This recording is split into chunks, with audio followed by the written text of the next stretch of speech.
Amis sportifs, bonjour, bonsoir, ça dépend de l'heure. Vous avez capté à Bari, Jambo, na Maso, na Bino, Ezabongo, le récréatif, c'est une émission où il peut s'arrêter maloba, il peut s'arrêter vitrine, les vitrines, il y a un groupe d'animation, tu as vu que tu es à Kinshasa, Kassi. Nous avons plaisir à Koyamba, l'animateur, il y a Okatanga, tu as vu l'animateur Okatanga, allez-y comprendre donc le jeu, l'honneur de recevoir pour vous les animateurs, les personnes qui animent le stade de Kibasa Maliba, le stade de TP Mazembe, il s'agit bien de 100% Mazembe. Et pourquoi pas ceux de Bana Douala, vraiment, les émissions à Bino Obosepelango avec votre présentateur principal, Zabongo Jules Payot. Merci à l'équipe technique Ozabongo, animée par Franck Malala, sans oublier le grand réalisateur de cette émission, Papa Boli, Bolikango, affectivement appelé Ya Boli.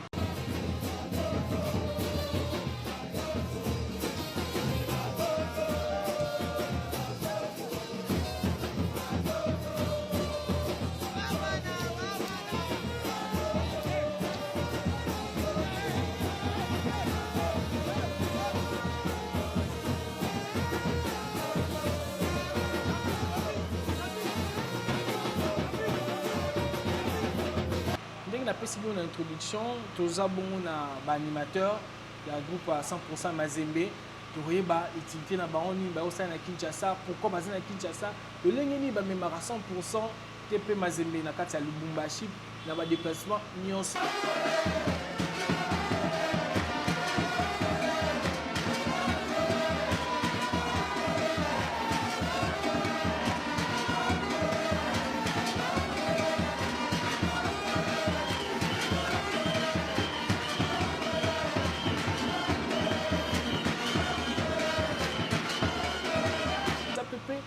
Représentant, il y a Bana Dola, Bana Lupopo, d'abord Lupopo, Lupopo d'abord.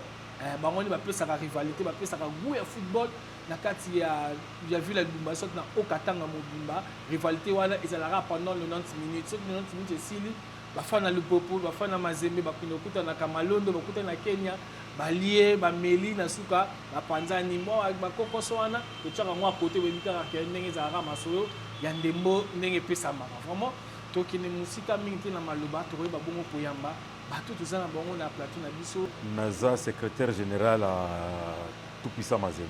Il y a un animateur nous soit Tupisa Mazembe. Vraiment, Monsieur Serge Iweza Aza secrétaire général, il y a 100% Mazembe. Yende parti administratif à Yenda Gérard Kasi Azakasi Morote Azapesuna monsieur Mouteba Jambo sana Ninje bazima kabisa. Oui, tokoyeba monsieur Serge monsieur Mouteba azanani na groupe ya 100% Mazembe. Ngai naza président fondateur ya groupe ya 100% Mazembe. Bon, vraiment, tout le monde est le fondateur, il y a un groupe 100% Mazembe. Tout le monde a une animation, dans quelle année tu as créé un groupe 100% Mazembe. Après, monsieur Mouteba, tout avons un monsieur Patrick Logi, Yepé Akouva Maloba. Monsieur Patrick, bonjour. Bonjour. Monsieur Patrick, tout le monde est dans un groupe 100% Mazembe. Tu as un rôle dans le groupe 100% Mazembe. Bon. Là, naza trésorier général, il y a un groupe d'animation à TP Mazembe. Donc ici, comme Masoula Monsole, Vandi à TP Mazembe, la 100% TP Mazembe. Vraiment, tout ça, monsieur Serge Moulaji, il peut se présenter, ceux qui ont un rôle, ils ont 100% Mazembe. Monsieur Serge Jambo. Tu vois, ils ont un rôle principal dans 100% Mazembe. Ngai naza vice-président du groupe d'animation 100% Mazembe. Vraiment, pour te comprendre déjà que tout le monde déjà structuration en TP Mazembe, tout le monde le secrétaire, le président et le vice et le financier. Kasi au Katanga et celui qui a 100% Mazembe, nous avons un des représentants, il y a un groupe Bana Douala, nous avons un rival, il y a TP Mazembe na Lubumbashi, on a une flamme, une ambiance, dans le stade Kibasa Maliba, soit dans le stade TP Mazembe. Il y a Santo Lalu Popo, tel groupe d'animation, il y a pas comment monsieur Paul Kabwe, OTPC Bongo, Jambo. Jambo sana. Minje. Tuko bien. Ok. Toko ba rôle dans la kati ya groupe d'animation ya Lupopo. Ngai naza président ya groupe d'animation ya Lupopo. Awa tokutani na sepeli ya mingi po eza presque première fois ya chaîne koya kotala biso na hotel. En tout cas, merci beaucoup. Tepesi bino merci.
Koti kobetana solo talibongo animation ya 100% Mazembe.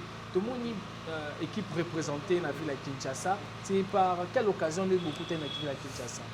Bon, c'est aussi une occasion pour nous tout d'abord de dire merci au gouvernement congolais parce qu'ils ont quand même pensé aux animateurs de province. Nous nous retrouvons aujourd'hui à Kin, c'est parce que nous devrions participer avec nos amis de Kinshasa à la Coupe du Monde. Mais il s'est fait qu'il y a eu le problème là d'Ebola. C'est ce qui a fait à ce que nous puissions rester à Kin. Voilà un peu, en bref, la présence des animateurs de l'ONACI ici à Kinshasa. Ah, vraiment, c'était à l'occasion de la Coupe du Monde, comme le gouvernement, à travers le ministre des Sports, a voulu que la fête soit totale, ce ne soit pas que les animateurs de la ville de Kinshasa pourront bénéficier de ce voyage. Merci vraiment. Le groupe d'animation ATP Mazembe, comment est-ce que ça évolue du côté de Lubumbashi? Du côté de Lubumbashi, nous évoluons très bien. Le groupe d'animation est bien structuré tout d'abord à Lubumbashi. Concernant les TP Mazembe, ça, nous sommes en tout cas bien organisés. Raison pour laquelle vous allez voir que les groupes d'animation de Mazembe participent activement aux activités de Mazembe, que ce soit à l'extérieur ou soit chez nous à Lubumbashi, ou soit ici à Kinshasa. Vous voyez la présence des animateurs de Mazembe. C'est-à-dire, avec le président Moïse, il a essayé un peu d'organiser Mazembe ainsi que le groupe d'animation pour que nous, en tant que 12e joueur, nous puissions booster nos joueurs à aller de l'avant et que notre animation à nous soit quand même à la hauteur. Raison pour laquelle vous allez voir que même quand Mazembe participe à la Coupe du Monde, vous voyez qu'il y a toujours la présence des animateurs. On se rappellera lors de l'année 2010, oui. À l'époque c'était cette Blatter. Avec cette Blatter, oui. Comment est-ce qu'il était très ébloui de voir un groupe d'animation. Et il nous avait même invité, vous voyez un peu, quand nous sommes retrouvés à Abu Dhabi avec cette Blatter, il était tellement émotionné de voir les animateurs qui sont venus de la RDC, la République démocratique du Congo, animés du début à la fin sans se fatiguer. C'est-à-dire, nous avons l'amour du sport. Hein? Donc, voilà un peu comment est-ce que nous sommes organisés du côté Mazembe. Vraiment, concernant, quelle est l'ambiance, hein? Quelle est la relation qui existe entre le groupe de TP Mazembe et ceux de Kinshasa? Parce qu'on voit toujours quand même, quand vous venez à Kinshasa, il y a la rivalité côté deuxième homme. Ah, biso ne bakino bango ba utimboka biso bango to la sabino ke biso to utimboka mais to gagner bino to l'équipe bino na makati et ça la bino ndenge ntambo ya na Kinshasa. Vous savez ça nous fait tellement plaisir. Ce sont des gens très bien. Depuis que nous sommes ici, ils viennent quand même nous rendre visite et ça nous réconforte davantage. Mais quand il s'agit de Mazembe V Club, soit Mazembe DSMP, là nous sommes tout d'abord Mazembiens. Et vous allez voir, vous avez déjà vu quand même que si nous sommes là, on ne badine pas. On ne peut même pas leur laisser le temps. Hein. Nous sommes au top, c'est nous qui sommes champions. Participer à la Coupe du Monde des clubs, ce n'est pas une mince affaire. C'est pas donné à tout le Ce monde. n'est pas donné. Ça, c'est une grâce que nous, en tant qu'animateurs de Mazembe, que nous avons eu, et surtout à travers notre président, qui a mis tout le moyen à ce que notre équipe puisse toujours aller de l'avant. Voilà un peu. Il y a aussi, du côté des Kolwezi, il y a aussi des groupes d'animation, parce qu'on parle d'espace Katanga d'une manière générale. Oui, oui, il y a le groupe de Simba. Le groupe de Simba qui est là, il y a le groupe de Blessing et aussi, c'est quoi encore, de Tanganyika. Ils ont aussi un groupe le groupe d'animation là chez eux. Mais on est en train de voir, quand nous allons rentrer à Lubumbashi, comment essayer un peu de structurer tout le groupe pour que nous puissions représenter d'une manière générale concernant les léopards. Ah, ok. Concernant les léopards. Comme un front commun de Haut-Katanga et comme, pour la ville au cas où il y a un voyage pour la République démocratique du Congo, que tous les groupes d'animation soient représentés. Le Baki, chaîne Sport 7, il y a une chaîne 100% sport, il y a Vision, il y a le président Serge Kassanda, votre homonyme Serge Kassanda, Kassampou, depuis la France. Nous vous saluons pour cette belle initiative. Si une équipe évolue ailleurs, c'est comme s'ils sont abandonnés. Mais s'ils savent que dans le gradin, il y a leurs frères qui sont là, ils vont mouiller leur maillot. Jusqu'au même au sacrifice suprême, comme ceux-là le disent en politique, ils vont mouiller, puisqu'ils savent la valeur des valeurs qu'ils sont en train de porter. Mettre 5 étoiles sur ton corps, ce n'est pas donné à tout le monde. Mettre 5 étoiles sur son corps, non. Il faut être un grand joueur pour jouer. Et en tout cas, ils savent le pourquoi ils ont besoin des animateurs. Ils savent le pourquoi. On ne peut pas les abandonner. On doit toujours les booster, les motiver. Et aussi, en coulisses, nous les conseillons. Parce que nous sommes Mazembiens, on restera Mazembiens. Eux, ce sont des joueurs, ils viennent et puis ils vont partir. Mais quand ils sont chez nous, on leur donne des conseils. C'est leur avenir.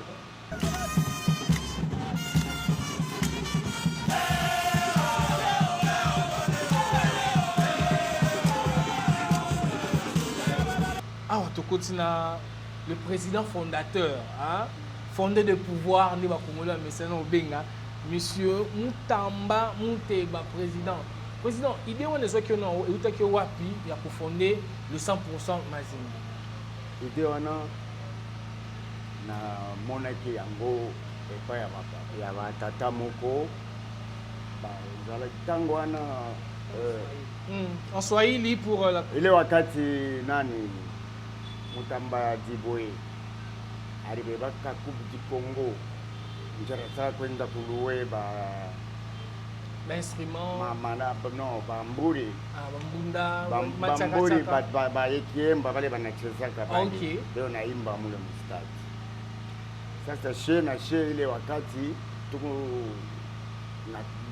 tuko natumika makazi yetu ya nani ya juu zamani kulikuwa ile machambre froide ya ba president Moïse Kuya balikuwa na ekipe yabo Maison KTV kulikuwa Munama Frigo Mwero ile wakati na ekipe njoo nashika tuko na match mimi nakwenda kubeba ngoma kuishishia kulikuwa mkubwa wangu ule Kalulu anaanza kuakoka exact atanipa ngoma ile tunaenda tunaanime nayo match kwa anime match wakati ile Maison KTV inachanganya na kuya Corbo anachanganya na kwa Mazembe njoo president Moïse ko president na president Mazembe tuko napika ngoma mule mstaki mule kama tuko na match tunaenda kuimbia ili tuko na match njoo vile create group ya tuko that's ni aneni ozo ki idée en créant parce que beti solo bandai kaka aki boluzui bambunda boye nango ezeka de manière formelle ezeka informelle bon de manière formelle aneni bo créer kiango wakati ile sasa tunayua sasa na kufunga ngoma ilikuwa 1986 déjà Kenjo groupe yetu inakuya tu groupe d'animation ya Mazembe ya kweli tuko naimba kisha tuna kuingisha mu fanfare tunaingisha mu fanfare ndio pale ilikuwa ngoma ya Bankambo ya Bakoko ana et puis tokotisi fanfare na kati. Ok. Président fondateur, le fondeur de pouvoir, au bandaki groupe d'animation na banani. Na bandaki groupe d'animation kaka na balingaka ngai wana tozalaki bana mike ke moke te et puis tokoli boye. Na bagroupe oyo banani na bango banani bazali so banani mosusu bazali lisusu te oyo banani na bango. Mosusu bakufi robo akufi na ye bo et puis bakufi ebele. Donc biso tozali nzambe asengi biso nde balobaka toujours eloko eza inspiré pa nzambe ekufaka te kasi econtinuera toujours. Donc inspiration wana euti epa nzambe yebi te topesa groupe d'animation topesa yango vie parce que ezalaki déjà mais esengaki ezwa vie ezwa forme mpo te lelo 100% ekoma international. Merci président Mutamba Muteba oyo vraiment aza vraiment mwana mazembe parce que Muteba quand on voit Muteba on voit les gardiens qui diable Muteba. Naza grand frère ya Kidia. Oh, sérieux? Ah, il est tata moko maman. Oh, chers amis téléspectateurs, vous comprendre que émission récréative, et ça non seulement émission, il y a l'animation, mais aussi ça a découverte qui a Makassi Lilo, tu peux découvrir que M. Mutamba Muteba, le président fondateur, il y a 100% Mazembe, il est le frère aîné. Hein, il y a Robert Kidiaba, le gardien emblématique, la légende, hein, parmi les légendes du football congolais, hein, les grands frères, les grands-parents, si donc pérennisation œuvre Mazembe, et ça vraiment Makassi. Vraiment, président, merci vraiment qu'on peut s'amuser Masolo qui te faire découvrir que vous êtes le grand frère. Hein, Mukouboya, Robert Kidiaba, là vous êtes Baba, on vous salue.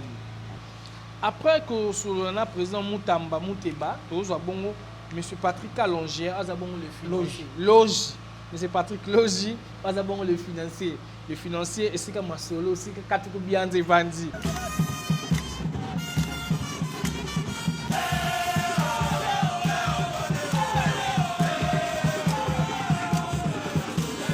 C'est depuis quelle année vous en avez 100% Mazembe?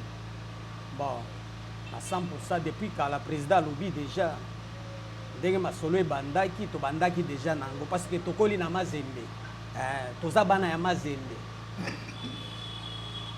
Donc bana Mazembe, il y a ça depuis qu'on Simbis Finance, au même marron d'engeni parce que c'est parmi les postes clés en organisation. Oui, finance na biso et utakaka ke pa mutumoko. Le président sponsor Moïse Katumbi yende apesaka masolo wana soki apesi biso mbongo wana il fallait biso pe nga pe nasunga mbongo wana o mosusu tosali pona bambunda o mosusu makamususu po ezakaka muziki te ezana baoyo babelaka ezana baoyo babelaka ezana baoyo bakufaka ezana baoyo balalaka nzala il fallait bozala bien organisé là. Le leçon toujours bête à l'isolo ya Mazembe avec 5 étoiles toujours mon que il y a une personne oyo a sacrifié vie naie pour que TP Mazembe ezala le TP Mazembe a 5 étoiles TP Mazembe ezala la toute première équipe africaine hein ya ko beta finale la Coupe du monde de club. Vraiment, grâce à lui, nous vous saluons en passant. Je pense qu'après ça, l'invitation qui t'a vraiment dans ma belle, tu vas solo là, vraiment, le Lengeni Nezali, vraiment tout le monde a payé. Le Lengeni 100% et animera dans stade. Hein, TP Mazemezo Beta, Bisowa Caméra Sport 7 à Lubumbashi, tout le monde a gagné 100% et animera vraiment.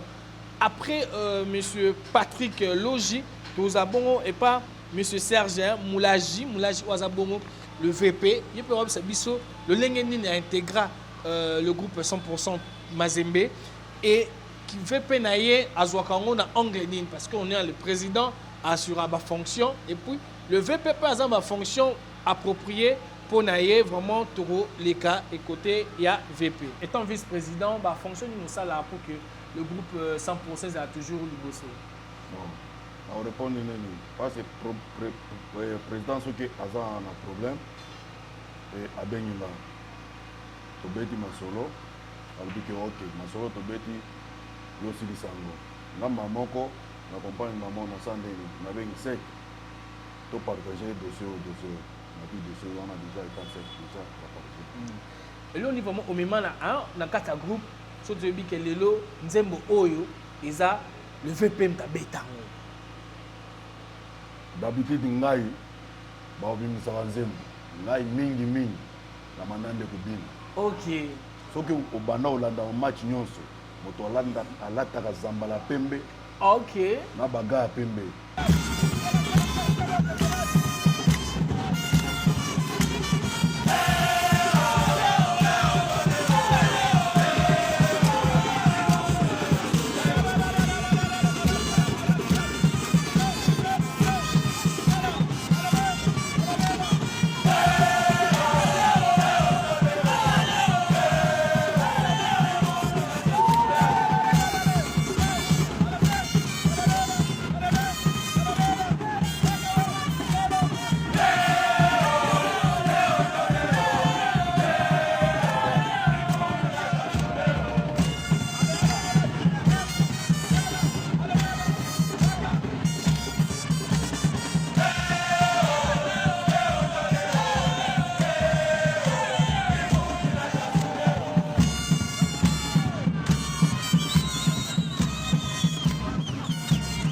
Émission Oyezaka Kikolasabilité, mais c'est une émission aussi à caractère pédagogique. Hein. Vous avez la fonctionnalité, il y a différents membres du groupe d'animation.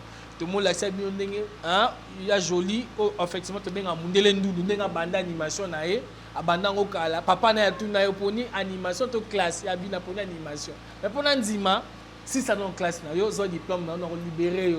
Aujourd'hui, il y a joli, il est parmi les animateurs principaux, il y a un groupe, il y a Léopard, tout le monde a pu te mettre du Sotosola, papa Thomas, parmi les fondateurs, Bandé Liboso, Sotosola, papa Evoloko, les lots vraiment notre but, tous un bon groupe, il y a au Katanga, le grand Katanga. Comment tout aussi, ça a le VP Serge Moulaji, qui aussi, ça bon, on a président Paul Kaboué. Après, aussi, ça a président Kaboué, quelques acapelles borselles parce que le récréatif est un groupe d'animation, c'est une émission d'animaka.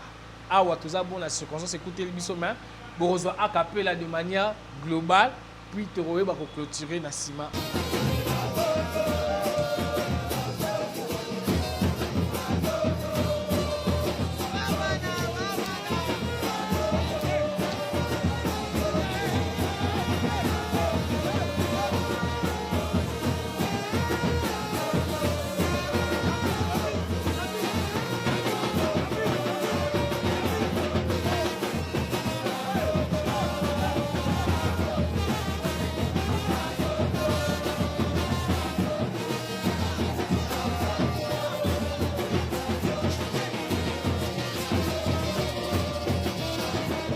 On a le président Paul Kaboué, puis il représente l'animation du TP, du Saint-Éloi Le Popo, le Popo, les jaunes et bleus, les cheminots. Bateau va l'ingara que jaune et bleu et ça là toujours la carte Le Popo Moulam. Monsieur Paul Tepesi Bongo, bonjour, Jambo. Jambo ça. Tout le monde dans le Popo, aux autres qui peuvent passer nini, la carte malgré président. La fonction na vraiment les années étant que ça président. Na le poponga na sa président. Tous ala kana 3 groupes d'animation. OK. Tous ana bana douala, bana jet, na bana lumpa. OK. Bo baninga nanga ba ke ko tambola. OK. Donc vous représentez de manière générale le groupe d'animation de Le Popo. Nga na sa président ya groupe d'animation ya bana jet. OK. De ngande président na bango. OK. Donc vous avez groupe d'animation de manière générale, il y a 3 branches. Vous avez les Viettes, vous avez les Douala et les Lumpa. OK. Grand. De manière générale, les Douala, c'est aussi un papier journalistique. Les Viettes de Lupopo. OK, donc les Viettes. Ah, OK. Il y a Lupopo. Il y a un groupe d'animation Bana Lumpa. Et puis, Bana Jet, ils vendent du place.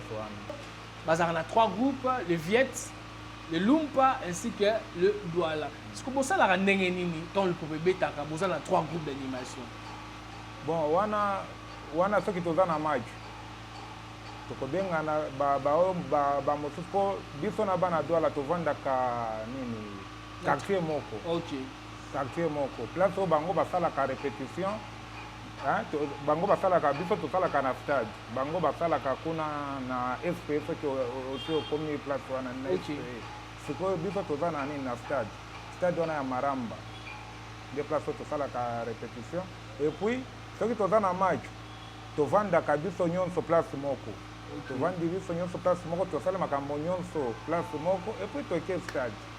Ok, donc quand il y a match, il y a uniformité, il y a donc organisation moro uniforme, une organisation bobi ke toyemba tozui 3 chants. Il y a Baviette 3 chants. Il y a bana ezalaka boye te tozalaka na ba d'orchestre. Ba chef d'orchestre. Bango bavandaka wana soki bango baza kuna na ba musique na bango babandi. Et kontaka bino boko yoko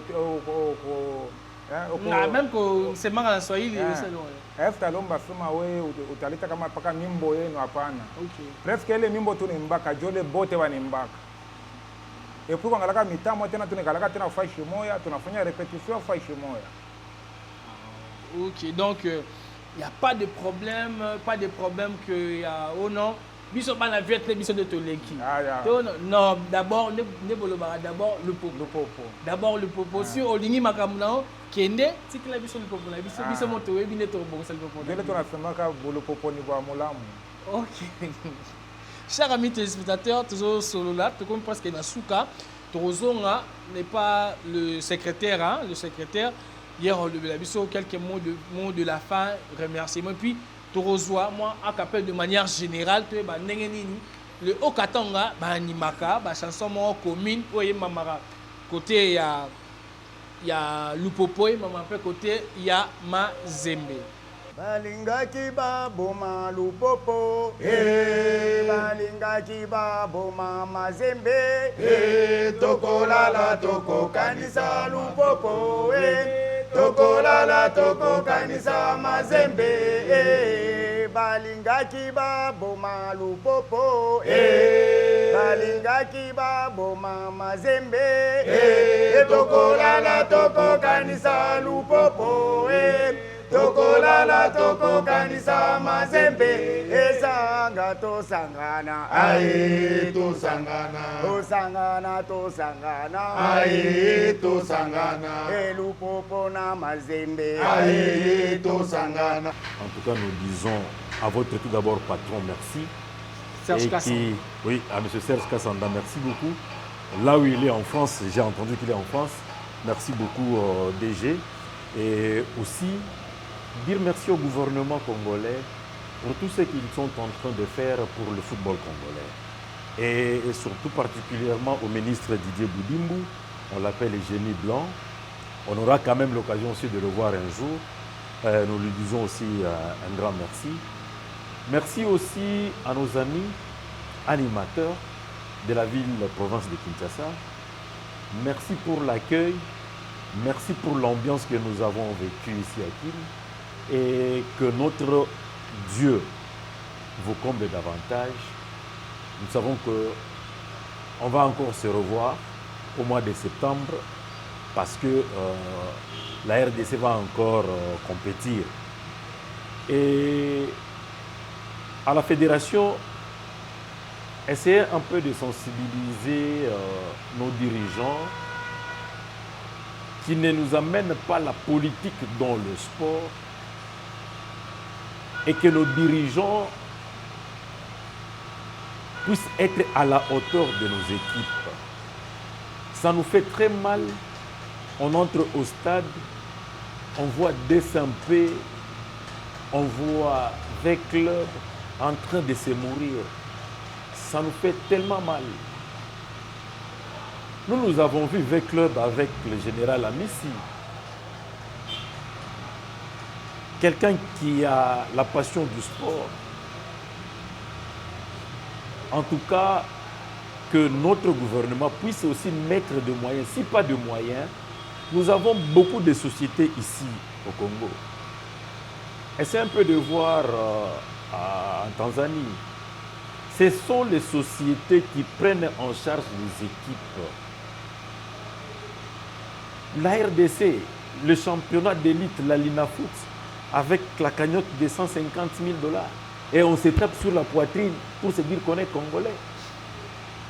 Vodacom Ligue 1 en Afrique du Sud, c'est 1 million. Est-ce que les Sud-Africains nous dépassent? Nous avons des mines ici partout en RDC. Et c'est un peu de voir. On a toujours dit que la jeunesse, c'est l'avenir de demain.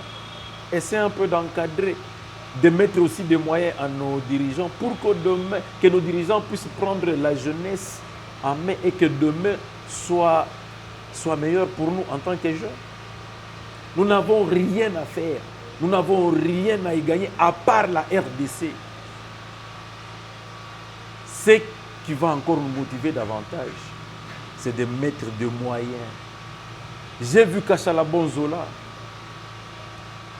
un stade mythique laissé, détruit par la volonté des gens. Et aujourd'hui, chose plus grave, la RDC n'a qu'un seul stade, le stade de Mazembe, qui est homologué par la CAF. Et ça fait mal si on doit se taper sur la poitrine qu'on est congolais. Mais stade de martyrs du 20 mai. Je vais aussi dire merci. Merci beaucoup à mon président Moïse Katumbi, à tout ce qu'il est en train de faire pour notre équipe et pour la jeunesse congolaise. Je profite aussi pour dire merci au comité sportif de Mazembe qui est dirigé tout d'abord par le président Moïse, le manager Kitenge, président Fofo. En tout cas, nous leur disons un grand merci. Hey, Sango ikele ikele ikele oh Sango bye bye. Sango ikele ikele ikele oh Sango bye bye. Oh Sango ikele ikele ikele oh Sango bye bye. Sango ikele ikele ikele oh Sango bye bye. Hey sangana to sangana. Aye to sangana. Oh sangana to sangana. Aye to sangana. Hey to kokanisa bandeko. Aye to sangana. Likolo yambula oyo. Aye to sangana. Amen. Voilà, nous sommes arrivés à la fin de cette belle émission Le Créative spéciale groupe d'animation du Haut-Katanga. Très bon. Sur le bandeko ya TP Mazembe na bandeko pe ya Santola Lupopo. Pour cela, bango un problème nini banimaka et puis passer un message na bango vraiment remerciement d'abord à la grande équipe technique assurée par Franck Malala, Papa Boli Kango, vraiment merci au grand homme, hein, le grand esprit, hein, Serge Kassandaka Sampou, vraiment merci pour l'initiative. Merci pour les jeunes sur TP Mazembe. Là je vois le chairman Moïse Katumbi Chapoué, vraiment. Il y a aussi le grand Salomon Escadela. Vraiment, merci au secrétaire hein, général Frédéric Kitenge Kikumba. Merci au président hein, Kiabula Katwe, Luandani. Vraiment, merci vraiment. Saint-Olel Popé, ils ont représenté. Merci vraiment la groupe d'animation de Tozalaki Awa. Quant à moi, Jules Payot, je vous donne rendez-vous au prochain numéro avec le même plaisir et les mêmes sourires. Au revoir. Sango ikele ikele ikele oh Sango bye bye. Sango ikele ikele ikele oh Sango bye bye. Oh Sango ikele ikele ikele oh Sango bye bye. Sango ikele ikele ikele oh Sango bye bye. Hey sangana to sangana. Aye to sangana. Oh sangana to sangana. Aye to sangana. Hey to kokanisa bandeko. Aye to sangana.